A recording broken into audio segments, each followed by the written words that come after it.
It's just totally unserious policy proposals coming out of Jackson County, Missouri. That's what it is. I mean, it might sound good to some of you, and you might get bent out of shape on this, but it's all performative politics. That's all this is during a very divided time in not just Kansas City, but around the country right now, in the wake of what happened last week to Renee Good, who lived in Kansas City before she went up to Canada, then to Minneapolis, and, of course, was killed last week by an ICE agent. 6:04, good morning. Happy Tuesday. It's great to have you here on KCMO Talk Radio. A quick note, if you typically listen to us on the stream, that is being fixed right now by our great engineering staff. So just understand that the stream, if that is typically how you consume the show on your phone, on one of the apps, that is currently under construction, as they might say. So you got to do it the old-fashioned way on 95.7 FM. So Manny Abarca, who is going to be on the show at 8:05 this morning,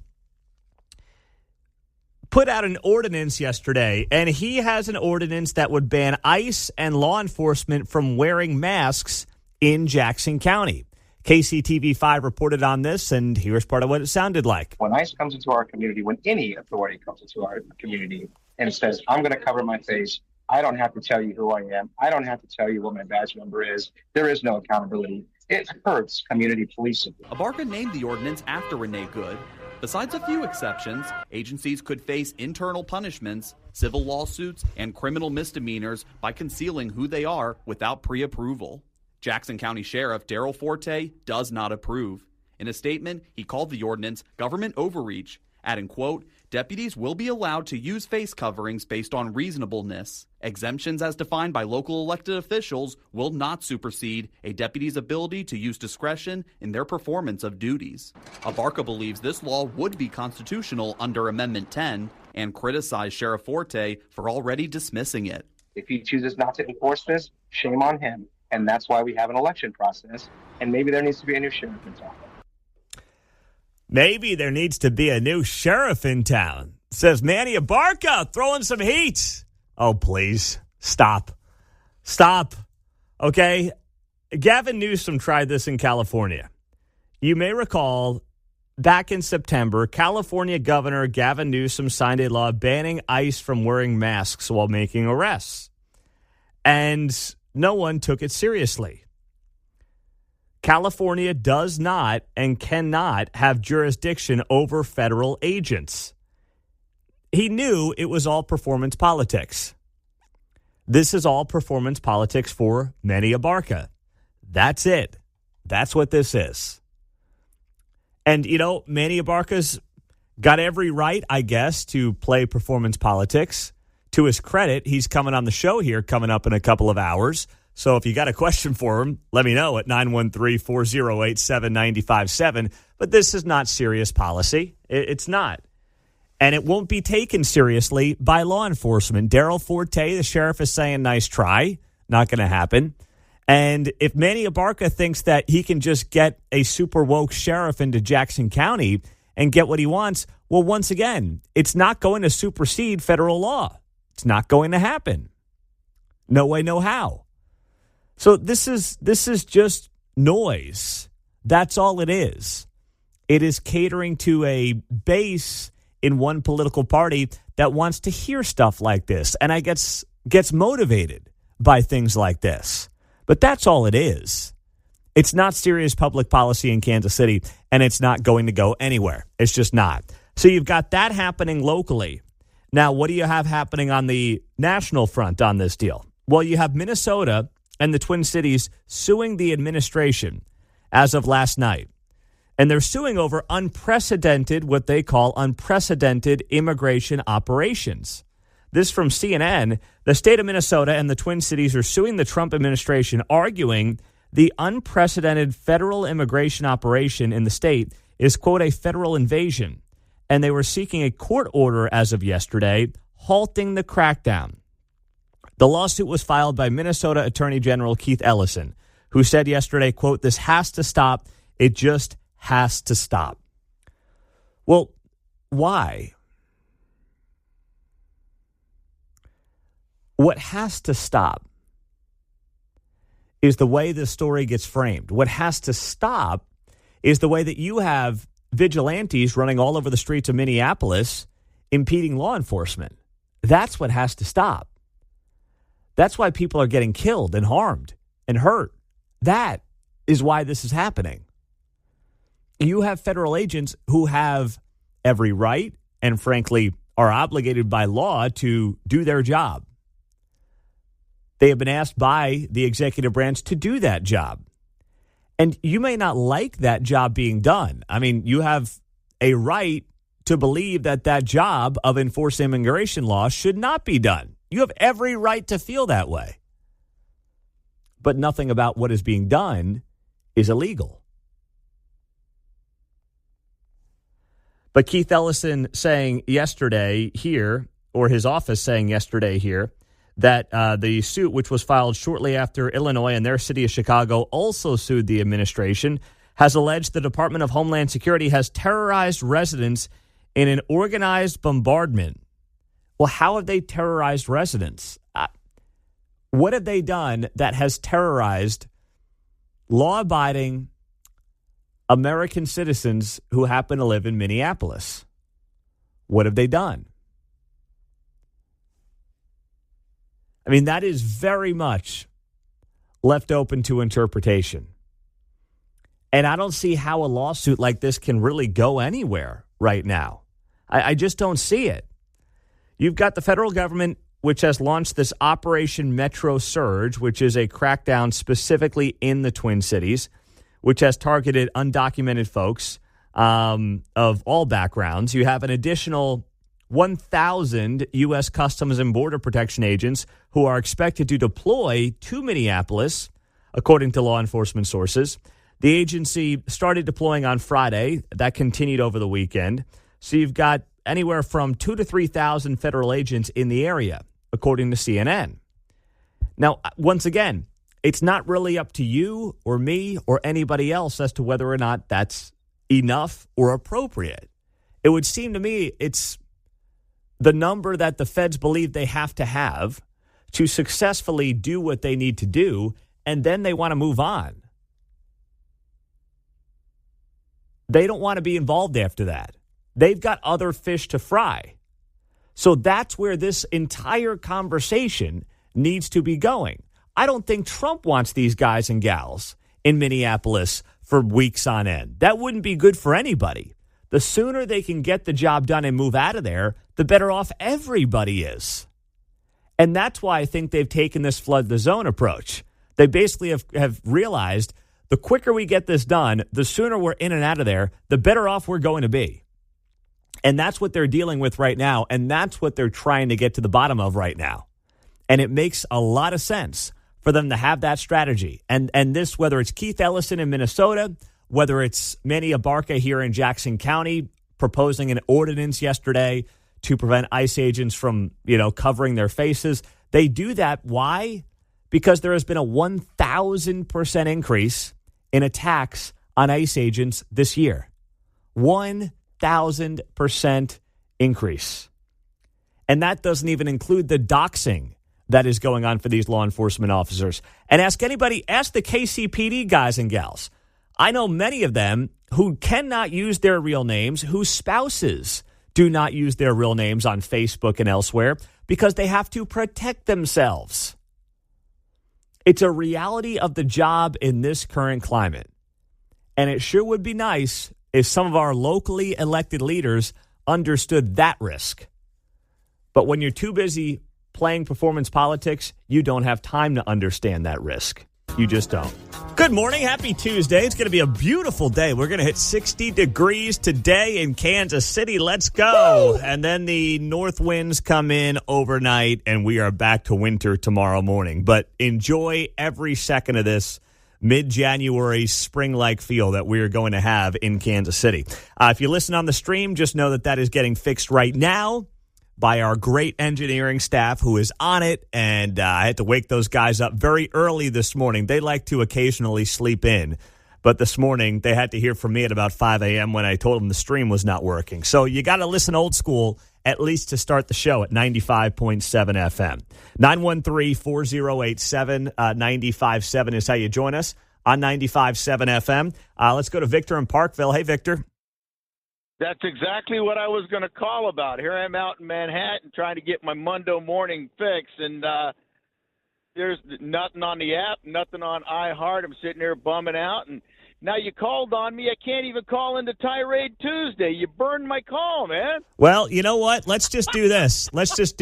I'm going to hang up on you, and if you want to check in for Tirade Tuesday in 2 hours, it's a totally different audience, okay? Only John, Mark, and myself will know about it, all right? You take care. Have a good day. Thanks all right, we'll pretend like this conversation never happened. We've all had those before, right? You have, I have. It's all good.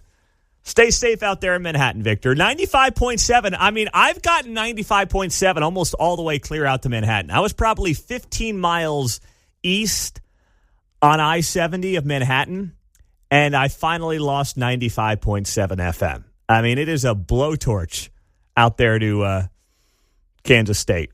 I got it all the way to Emporia. That's pretty good. Tournament, so That's pretty good. Yeah, it gets on that down that way as well because the towers, Linwood, I believe it is. Yeah. Licensed to Ottawa, towers in Ottawa. Linwood. So there you go. All right. Now, one of our good friends, if you are a diehard listener of KCMO, you may know that our buddy Steve Moore, who used to be a economic advisor to President Trump during his first term, he now has a show here on this radio station. It airs on Saturday afternoons at 2. It's called More Money with Steve Moore. So Steve Moore is not happy with the President of the United States. He is not happy with this proposal that Donald Trump has thrown out there, where he wants to cap credit card interest rates. Steve Moore was on Fox Business yesterday, and here's what he had to say. President Trump called for a one-year cap on credit card interest rates, capping the interest rate at 10%, and it starts next Tuesday. Is that a good idea? No, okay. Well, I should get a pad and pencil and write this down, Stuart. The first rule of economics. You ready for this, Stuart? The first rule of economics is wage and price controls are always a mistake. And by the way, the second rule of politics is politicians never learn the first lesson. So you disagree with capping interest rates on credit cards at 10%? And by the way, one of the reasons the market is down this morning is because of this announcement of these interest rate caps. Look, this is a competitive market. There are 4,000 issuers of credit cards. There are 4 major credit card companies competing. Let the market work. What do you predict will be the result of a 10% interest rate cap on credit cards? Well, look, these companies have to pay all of the costs of the interest rates are 4%. They pay 6% on the cost of the people not paying. They get stuck with the charges. When people don't pay their credit card bills, that puts a huge cost on the back of the credit card companies. So a 10% cap is good or bad? It's a bad idea. There you go. Let the market work. No price controls. That was Steve Moore. Now, Steve and I are on the same page. All right? I totally agree with him. If you cap credit card interest rates, what happens? Fewer people have access to credit cards, and they end up going to payday lenders, and then they're really getting screwed. You think they're getting screwed by Visa and MasterCard? Just wait till they're going to Bob's Payday Loans and see how that works out. Miss a payment there. See what Bob and his cronies end up doing to you. You don't like some guy from India calling you about your bill being late, not paying properly? Oh, just wait. Bob will have you all taken care of. That's not going to go well for anybody. And then just inherently not liking the idea of the government basically telling the free market what it can and can't do is problematic to me. Is it monopoly-ish? Yeah, I mean, there's a handful of very successful credit card companies, but it's not a true monopoly. There is not one provider, right, when it comes to credit cards. There are a lot of credit card companies out there. There's a big, 3 or 4 maybe. But you could say that about any industry. You could say that about the airline industry. You could say that about big food. It's a fine line between saying, hey, we've got a monopoly issue and we've got a handful of very big winners who take up a lot of market share. But the beauty of the credit card business is that the competition is real in the sense that some people like getting more cash back. Some people like all those travel points they can get. Cards are different. They attract different kinds of people. You can shop around for better rates if you think you're going to be in credit card debt. All those things are true that you don't have in a lot of other industries. So Roger Marshall is a big proponent of this legislation. And the president of the United States actually put out a Truth Social post at 12:15 this morning. I don't know when this guy sleeps. I mean, I don't know. I don't know when Trump is sleeping. I could see him just like calling up J.D. Vance at like 2 a.m. JD, you awake? You awake, bro? He just kind of likes to give him a hard time on whatever it might be. You know? Hey, I was just thinking, what do you think of this post? I'm trying to sleep. What does JD have, 2 or 3 little kids? Try to get some sleep, Mr. President. Please leave me alone. Let me just sleep for a little bit. I need a couple hours here. So Trump tweets out Truth Socials out at 12:15 in the morning. Everyone should support great Republican Senator Roger Marshall's Credit Card Competition Act in order to stop the out-of-control swipe fee ripoff. Roger is a fantastic senator. President DJT. Such a nice man. That's right. Roger Marshall was also on Fox Business yesterday supporting this policy, and here's what he said. Look, I'm always going to be out here fighting for hardworking Americans. I'm going to be fighting for Main Street over Wall Street. Look, 2 credit card companies work hand in glove. Them and about 5 banks control 80% of this industry. Because of that, Americans are paying 7 times more for swipe fees. These banks are charging 20 to 30% interest. You know, think about this. The average family back home carries $7,000 of credit through from month to month at a 30% interest rate. That's well over $100 a month. That's not fair. This monopoly, this oligomonopoly, is why this is happening. Desperate times call for desperate measures. If we can fight for hardworking Americans, I'm right behind President Trump on this one. It sounds so good. It really does. But it's bad policy. It's kind of a game, right? Am I able to push away from the table, sir? Yeah. I think I can. Yeah. Okay. Yeah. That would help. Yes, absolutely. And as much as I love Roger Marshall, he's got an eye for talent with Tyquan Thornton at training camp over the summer. Touche. And we agree probably 9 out of 10 times. This one, I am so far the other way from Roger Marshall. It is a policy that sounds good, that probably pulls 80-20. People like it until it gets implemented. Like most policies that are really socialist policies at their core. They sound good. They are well-intentioned. And then when implemented in a free market system, they're hot garbage. And they actually backfire in ways that people don't realize. And that's exactly what this credit card policy can do. Your new credit limit is $250. Yeah. Right? Yeah, exactly. You either can't get a credit card or your credit limit doesn't even get you groceries for 2 weeks. So you tell me which one you prefer. 913-408-7957 is how you join us on KCMO Talk Radio. 95.7 FM. We are streaming on the KCMO Talk Radio app. We have some more secrecy on one side of our state line. The details are next. We continue to work on the stream that is down right now. If you are typically a listener on your apps or any of your devices, we have our great engineering staff on the way to fix that. So if you're old school, you got to listen on 95.7 FM. Or as somebody on the text line said this morning, Pete, I'm old school. I am listening still on 710 AM. Well, that's your prerogative as well. However you want to be old school and exactly how old school you want to be is up to you. All right? That's the beauty of this. They're like Ralphie at the beginning of Christmas Story, firing up the radio set. Just all gathering around. Oh, man. There's something about those days that does seem so simplistic compared to the world we live in today. Absolutely. Now it's like I got to read off 15 different things on how to listen to the show. It's not like it used to be as a kid, right, John? Absolutely. Oh, my goodness. All right. So Laura Kelly And her administration in Kansas has responded, calling the U.S. Department of Agriculture's request to turn over SNAP data, which of course is food stamp data, government overreach. You have got to be kidding me.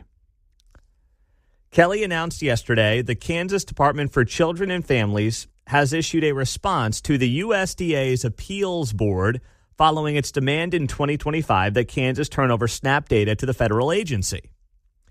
The Department for Children and Families maintains this data is private and should not be shared with the USDA out of fears it will be shared with foreign governments. What? What are we talking about?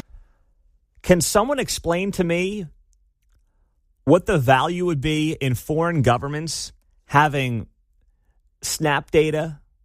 And by the way, the fear is a totally bogus fear. And then secondarily, even if it was a legitimate fear, what is Somalia going to do with our SNAP data? Outside of being like, boy, we can go to Kansas and take advantage of that system. That sounds pretty damn good. I mean, what kind of lame excuse is this from Governor Kelly's administration? I don't think anybody's going to hack into the Commodore 64 system that they're using. Yeah, that's the other thing. Right? They're on a Windows 95 system. Windows ME. And oh, my gosh. Millennium. Yeah.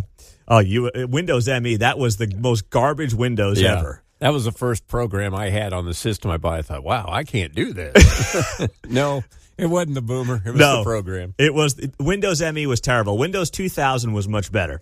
The USDA initially requested Kansas turn over the SNAP information in the summer of 2025. Kelly and her department resisted this request, stating it would place in jeopardy the personal information of 730,000 Kansans who lived in a household that applied for and or received SNAP benefits from January 1 of 2020 to July 30th of 2025. Her chief of staff said there's no reason that Kansans' personal private data, including Social Security numbers, should be turned over to foreign governments. This is a total diversion from what the ask is here. The federal government, which funds a lot of the food stamps program, is asking for the information to try to get rid of fraud to save the taxpayers' money. This has nothing to do with foreign governments. This is the lamest excuse of all time. And frankly, it's going down a very similar road to what's been happening too much in Kansas lately, which is the government not being transparent.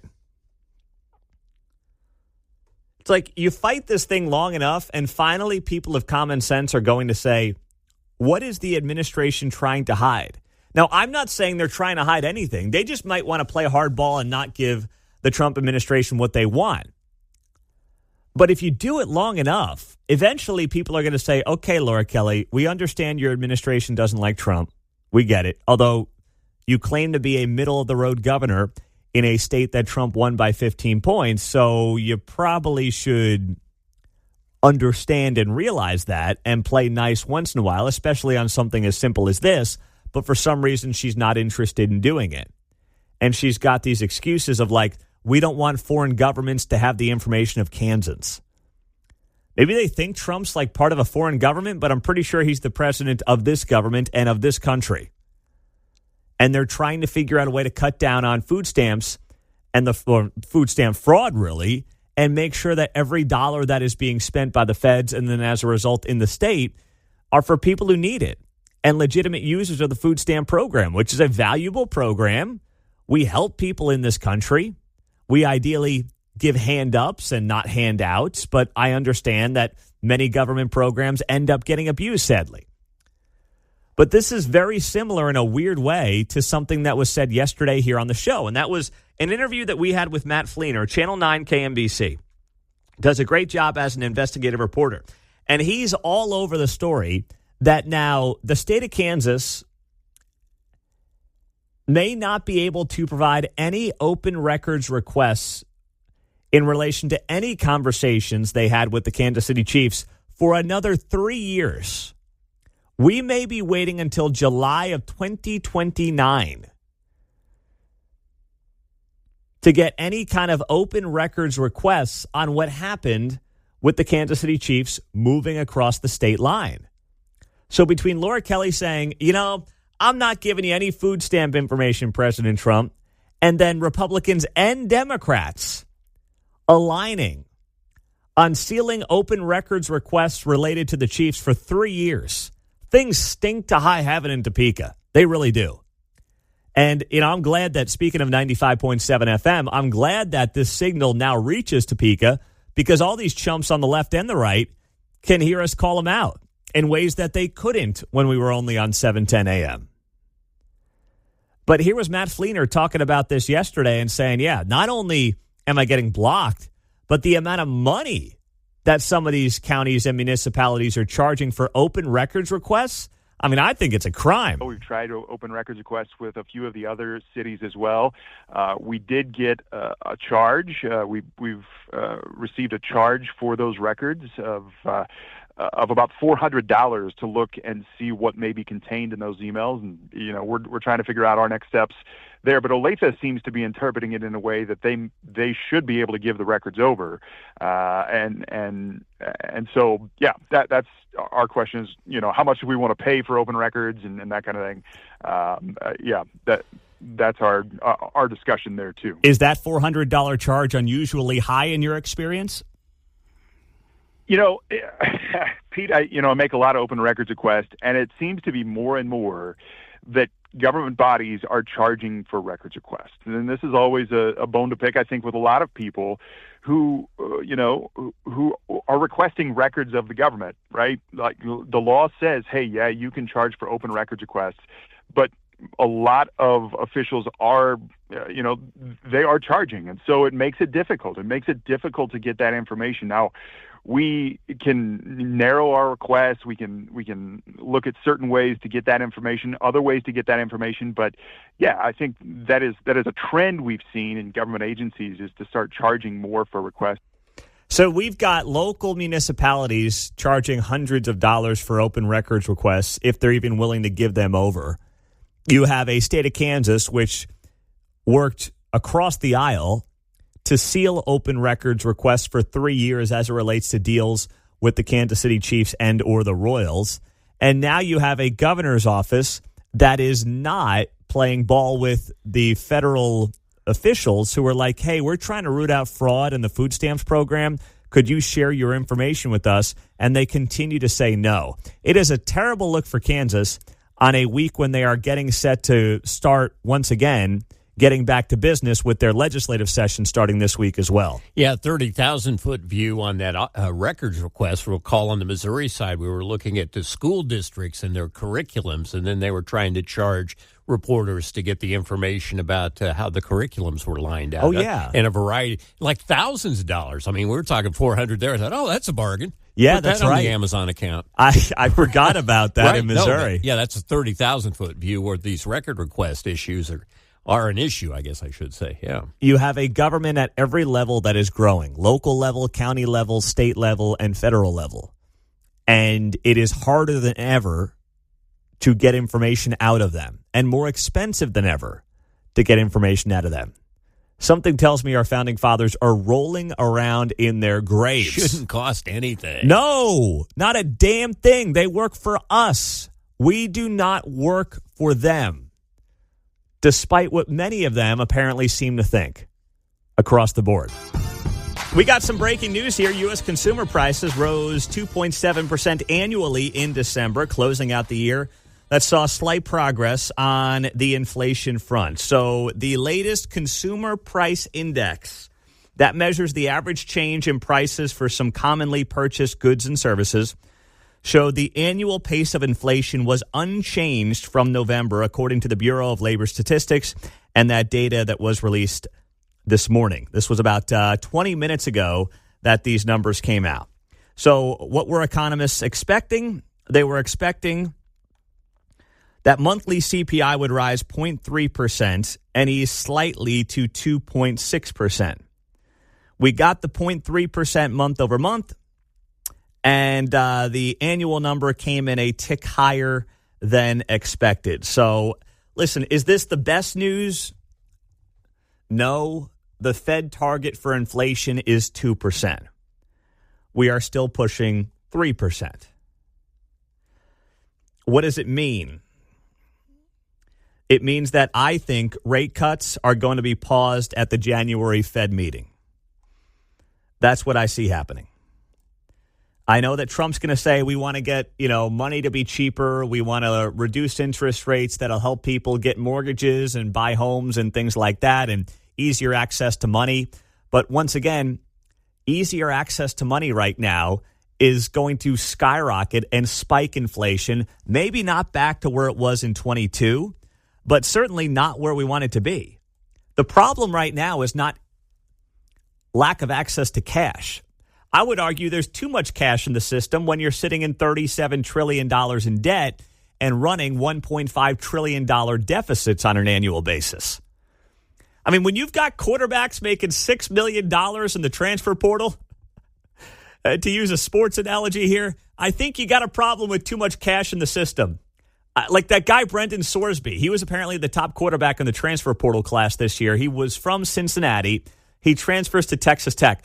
I watched him play a lot of football this season, and I'm like, that ain't a $6 million quarterback.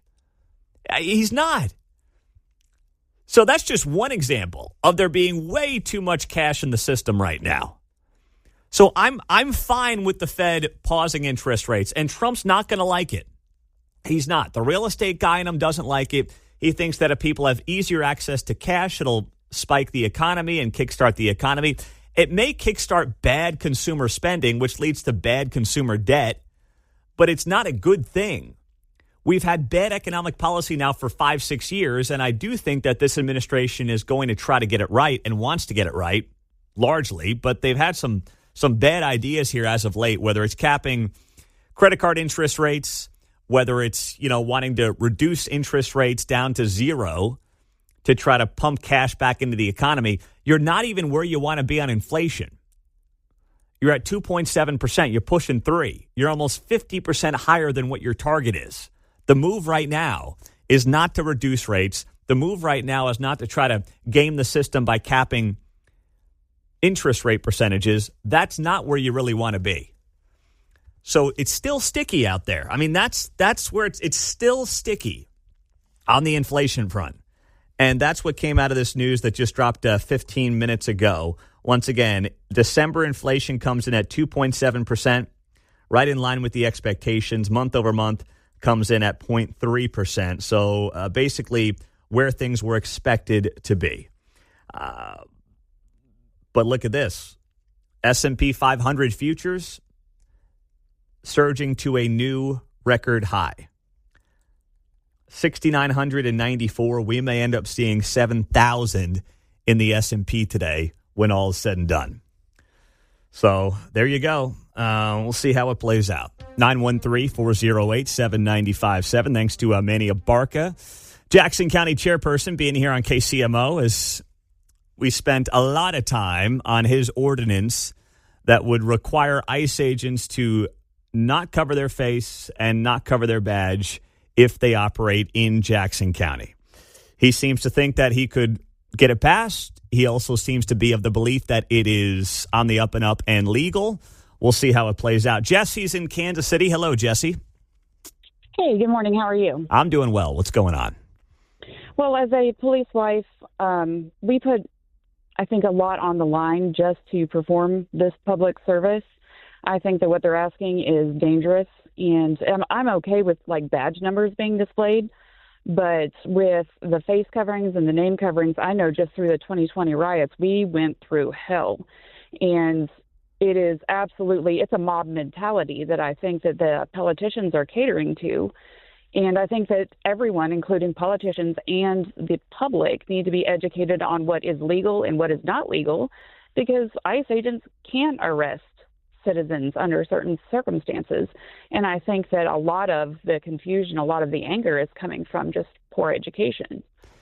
I think you're right, Jesse, and that was part of the point I was trying to get across to him. The fact that families like yours have dealt with this and dealt with it tremendously, obviously, back in 2020 is something that should not be lost on any of us. And now ICE agents today are dealing with it because they've got doxing issues going on left and right all over the country in the wake of what's been happening in major American cities.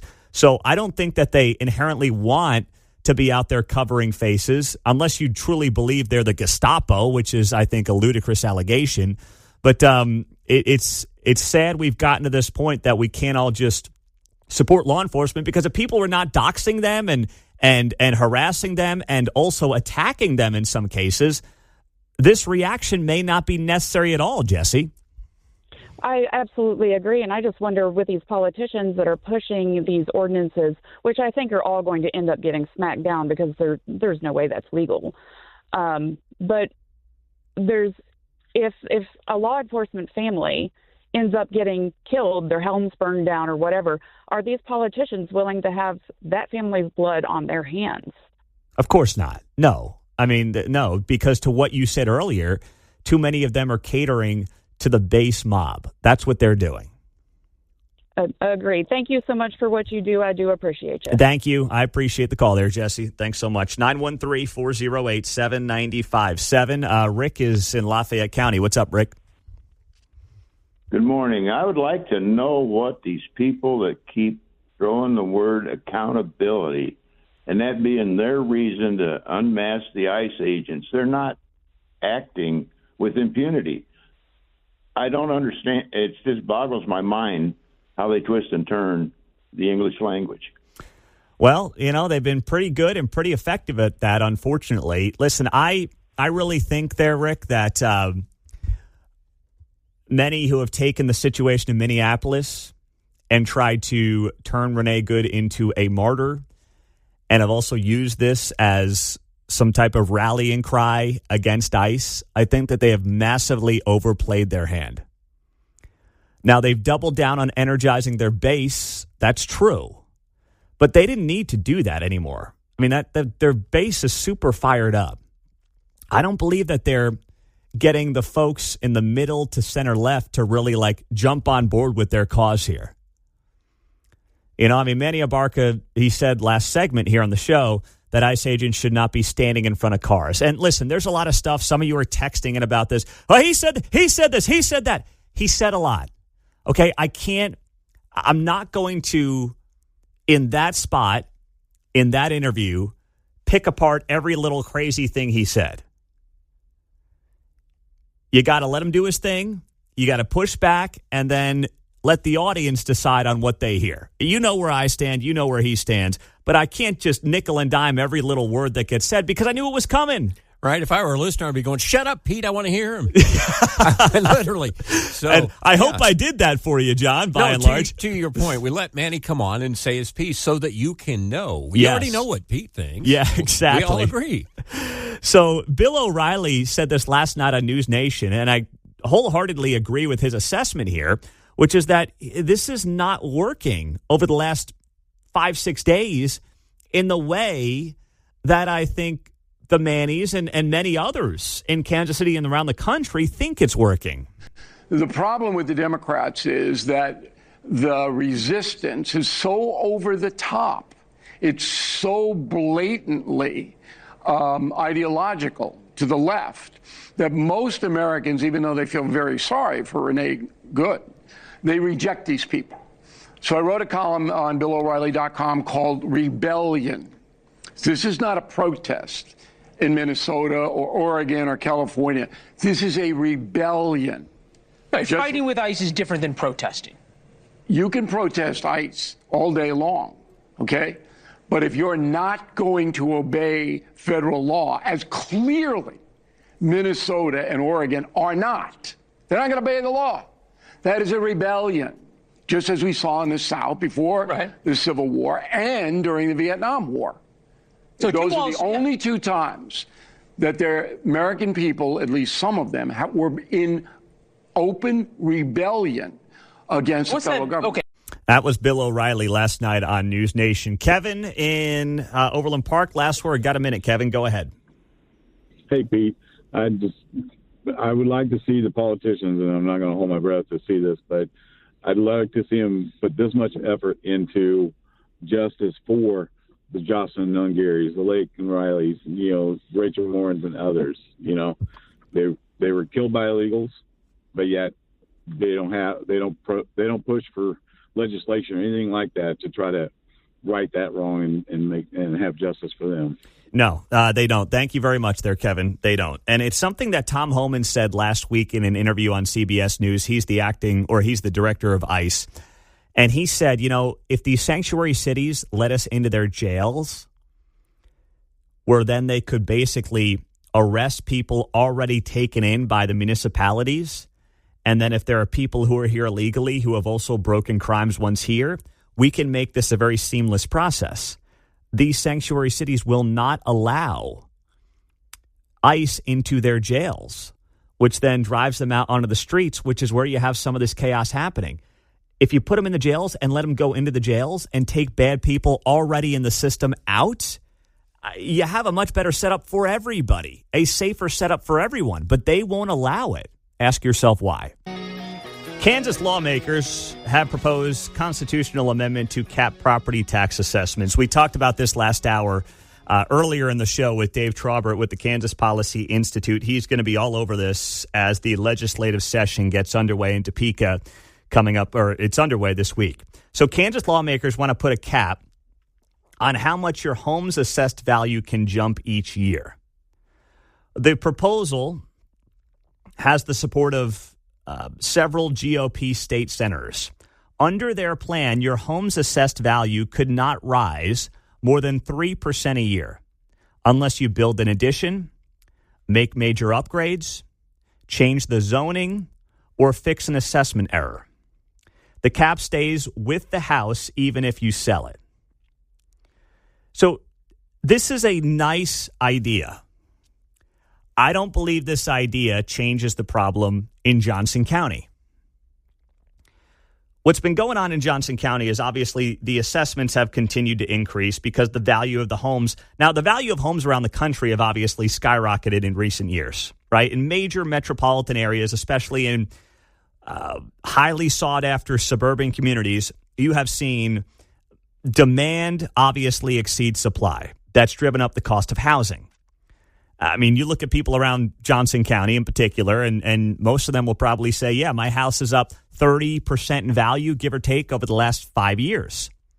So this sounds good because what you've seen happen then is the politicians say, well, our mill rate's not going up, but your home is worth more, so we just are charging you more in property taxes based on what your home is worth. I mean, don't look at us. We're not the bad guys here. It's just the marketplace driving up your taxes because the value of the home is worth much more than it was a few years ago. That's bogus. Instead of them being responsible and lowering the mill rate, they have just kept the mill rate the same, and they've used the skyrocketing housing market as a way to take more money from their homeowners and grow government. That's what they've done. At the county level, they've done it. Johnson County is now up to $1.9 billion in their budget. It was $1.25 billion just a few years ago. Overland Park's budget has exploded. Olathe as well, but less so. So these things are happening all around. And I'm talking about Johnson County because it does seem like this policy in Topeka is geared towards Johnson County as much as anywhere else. I don't think it's going to solve the problem, though, because here's what's going to happen. They'll cap the assessment increases, but then the politicians will just move the mill levy up. And what they'll do is they'll play politics with it.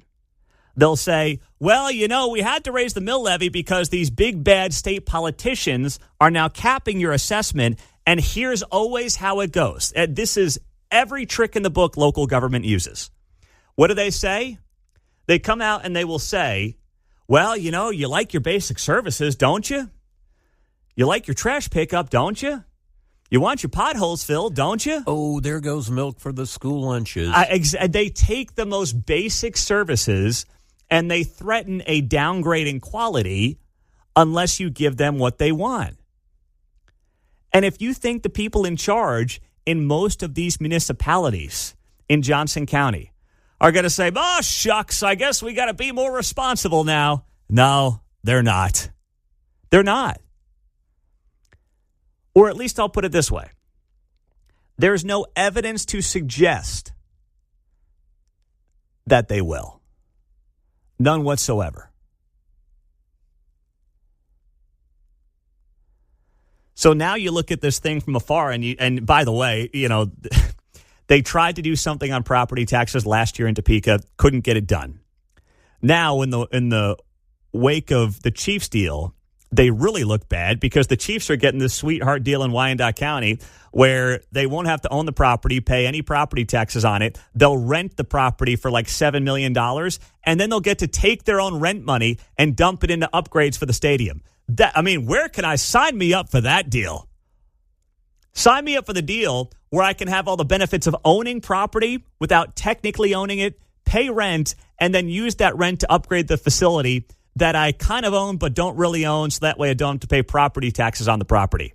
So you have seen Kansans have an increase of about 25% over the last few years in their property taxes. The Chiefs opening up this brand new facility, and part of the promise is the windfall of economic activity and all these taxes that come in. But between giving away the farm on star bonds, meaning whatever the tax, not the rate, but the tax revenue is over the baseline amount will go to the stadium itself, and not having to pay property taxes out there in Wyandotte County, and getting to basically pay yourself rent for that property. Man, that is a deal of a lifetime. And regular Kansans are sitting here saying, can I get a little bit of relief? Just a little.